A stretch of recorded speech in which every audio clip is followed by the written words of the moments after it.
Hello horror fans and welcome to Play, Sip, Munch Movie Reviews. Today, we're finally diving into Smile 2, and yes, I know, this review is so late, it's perfect for anyone who finds a Smile 2 DVD under the Christmas tree and wants a non-spoiler review before deciding to keep it, or sneak it back to the store for a cash return. Alrighty then, with that out the way, let's dive into our spoiler-free podcast review of Smile 2. Let's tackle the elephant in the room first. Did I really want a Smile sequel? Well, yes, and no. And here's why. I absolutely loved the first film, even though it left me wide-eyed and unable to sleep for nearly 3 nights. I was totally taken off guard with how scary that film was. That movie totally struck fear into me and got under my skin in a way I didn't think was still possible as an adult. I hadn't felt that scared since being a little kid. It was brilliantly terrifying, and I'll definitely be giving it its own well-deserved review in the near future. Given how incredible and unexpectedly successful Smile was at its debut, I dreaded the idea of a sequel movie, fearing it might turn into a typical cash grab franchise. You know, where they lower the age rating to appeal to a wider audience, churn out bland storylines, and ultimately dilute the signature jump-scare horror that made the first Smile film so nightmarishly unforgettable. It's like a rule with sequels, almost every one either fails to live up to the original or is just outright terrible. Well, I was blooming wrong. Parker Finn has done it again, and I have to say, this guy is turning out to be a true legend. 2 movies, both unexpectedly massive successes, and each utterly terrifying, the latter, Smile 2, even more nightmarish, leaving a lasting impression and I dare say, a smile on my face. I truly wish him a long and prosperous career and want to thank Parker Finn for delivering a movie that exceeded not only my expectations but also those of the public and critics alike, as Smile 2 has crushed it at the box office with smiling success. Very few sequels pull off this level of success, and I'm rating Smile 2 right now, and I'm giving Smile 2 a solid 9 out of 10. Which you might think is too high, but I'm taking into account that this is a new director that has rebirthed what it really means to get scared in a horror film, and has successfully created an instant classic with the movie, Smile, and then upped Smile's success with an absolute must-watch and perhaps the best horror movie in recent times, Smile 2. The movie picks up a week after the events of the first film, and the opening scene retains that same intense style, mood, and, oh my, that unnervingly creepy, surreal music. Without giving anything away, the opening scene is quite dramatic, with intense storytelling that has you on a knife edge, and I'm happy that the movie maintains a dark storyline. We're then introduced to Sky Riley, played by the amazing and talented Naomi Scott, whose performance in this movie is simply brilliant and truly award-worthy with her voice and emotional delivery. She appears on a talk show a year after a major tour and after being involved in a horrific car accident, which led to her recovery and rehab, not only from her injuries but also from drug abuse. Sky is now preparing for a comeback tour, but her lingering injuries and trauma still haunt her, and it's fair to say things won't be getting any better for her in the days ahead. This only deepens the tragedy and suffering we feel for Sky, who does an outstanding job of convincing us of her pains, building a stronger connection between us and her character. Now, I know what you're thinking, and I thought the same. A celebrity-based main character and a pop music theme? Yikes, that must mean this movie is a total flop, right? Well, nope. Wrong again. Parker Finn just loves flipping our expectations upside down. Sky's character is incredibly likable, and while the musical aspect of the movie plays a thematic role, it doesn't overshadow the fact that this is a psychological horror film. Surprisingly, it all works really well. I actually enjoyed the musical performance scenes quite a lot, and I'm not really a musical kind of guy, so that's saying something. Speaking of music, we're treated to an amazing choreographed performance by Sky's dance team, and you can tell they really put in the effort. I was getting into it, and I'm not usually into dance at all. The performance was fantastic, matched by top-notch cinematography, and it didn't drag on longer than needed. It fits perfectly into the movie, and we get treated to an equally impressive show rehearsal later in the film. Trust me, the musical theme works. It's not just about the visuals, either. Naomi, who plays Sky, actually did all the singing herself, and the songs are great, and the words fit the film well, being themed along the lines of broken mind and body, how befitting and relevant to what's about to happen to her. The music has some nice bass, beats, and you really do get into the songs, and I can't wait to listen to the soundtrack. To be honest, these glimpses into her shows and songs actually made me want to buy tickets to a Naomi Scott concert. But sadly, I do believe this was a mere fictional concert that just happens to sound and look better than most real shows. But back to what I was saying, the intense rehearsals bring back Naomi's back pain from her car accident, and she loses her pills in an early jump scare, though it's not related to the smile demon, just a little teaser for us.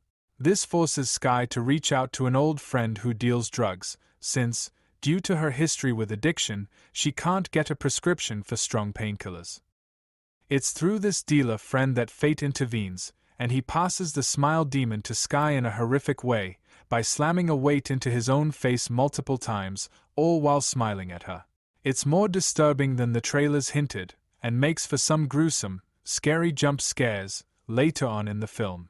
A slight minor gripe about the homicide Skye witnesses, caused by the smile demon, is that it plays out almost exactly like in the first film, naturally, with the dealer screaming in fear at what appears to be nothing, and then seemingly appears to choke to death. It's just not quite as impactful this time round, and I actually prefer the scene in the first film with Rose and the PhD student, but that's just a minor gripe I have, and I'm not sure if anything can be done to make it fresh. However, once the demon takes hold of the drug dealer, and he inflicts self-harm upon himself, causing his death, combined with Skye's reaction to what she sees, is cinematic horror. It's just as impactful as the first film, if not a little more brutal to watch, and you truly feel Skye's horror. Speaking of horror, this film is utterly terrifying to watch. It keeps you on edge, with anxiety that just builds and builds as the movie progresses. And the jump scares, oh my, you never see them coming. When they hit, they'll absolutely make you jump out of your seat, so maybe skip the popcorn, or it'll be flying everywhere. These aren't just any jump scares, they're genuinely scary and brilliantly executed. I really marvel at how Parker Finn has pulled off this level of fear. In 2024, we've pretty much seen it all, so we think we know what to expect, yet Parker Finn cranks up his creative flair to ensure we're caught off guard and properly terrified. The movie even has a warning at the start about sound and flashing images, so don't go if you have a weak heart, it might just be your last. Part of what makes the film so effective is its sound design, which was fantastic in the first Smile, and Smile 2 takes it even further, using stillness and eerie music that gets right under your skin. And when the sound kicks in, it's definitely amplified for maximum impact and shocks, so maybe don't sit too close to the screen or speakers as this film's sound design, you'll feel deep in your mind and bones. As for the gore and violence, well, the best way to describe it is that it's as brutal and graphic as it needs to be. It's an 18-rated film, and I love that. It delivers realistic pain, blood, and injuries without feeling exaggerated or toned down, which only makes it feel more real and impactful. You can definitely tell the budget was bumped up since the first film, and it absolutely pays off. It all just feels so real, and that's why the film succeeds. For a movie that runs for 2 hours, it doesn't feel long at all. The pacing is solid, and the tension keeps building as the story unfolds, which I guess is part of the reason it doesn't feel long. Our anxiety is keeping us focused and engaged. While it follows some of the same beats as the first film, it never feels like a cheap copy, everything feels fresh and original. I'll dive into why that strengthens the Smile series in a future discussion video, so stay tuned for that one. If you watch the trailers, you might think this movie plays out a certain way, but Parker Finn turns the world upside down and throws in some curveballs and twists. He really expands on how the demonic Smile manipulates Skye's world, but all that juicy stuff will have to wait for my spoiler video. It's safe to say the movie is incredibly engaging. I never got bored. It's a fantastic watch, and I definitely want more. That said, by around the halfway mark, I actually found myself starting to take a softer focus on the screen, due to the tension I was feeling. It was just building up so much that I began dreading the next jump scare. Seriously, it was almost too much for me, which I admit is shocking. I thought I was harder, ha. But please, take that as a compliment to just how scary this movie is. By the time we reached the climax, I actually thought the movie could have been another 20 minutes longer. I felt like we needed just a bit more to Sky's story. Not that I thought it was too short or anything, but I feel there is just a little, something, more we needed before the final showdown. But more jump scares? No, thanks. I'm good. Ha. I can't spoil the ending here, but let's just say it's intriguing, and I definitely have some thoughts on it. The movie ends, the credits start rolling, and I'm out of there. I've had enough. And not because the film was bad, far from it. It completely blew away my expectations, and I'd say it was even better than the first film, which was already a brilliant movie. But I wasn't sticking around for any more jump scares. I'm not sure I could have handled another one. I was already shocked half to death and trembling from the thrilling tension this movie delivered. I'll be lucky if I get any sleep tonight. Still, I definitely want to go back and watch it at least one more time, if I dare. Alright, I hope you enjoyed my non-spoiler podcast review. And yes, I know it's 2 weeks late, but hey, better late than never, right? Well, roast me in the comments then, ha.